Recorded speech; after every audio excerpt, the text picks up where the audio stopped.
Pak. Pak followan sudah belum, Bu?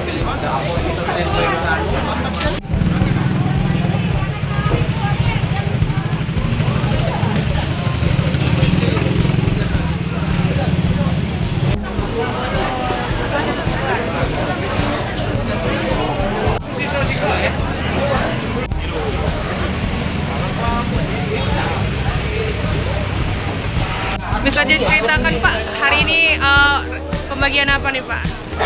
Jadi pembagian alat apa namanya logistik dari PPK ke TPS. TPS. Oke, ini untuk kelurahan? Kelurahan dua hilir di Sungai Buah. Jadi hampir seluruh kelurahan. Sudah merata Pak ya? Ya. Total berapa ini nih Pak, TPS Pak yang dapat Pak? 237. Untuk di Ilir Timur 2? Dua ya. 237. Oke, jadi baru hari ini nih Pak persiapannya Pak ya? Baru-baru hari.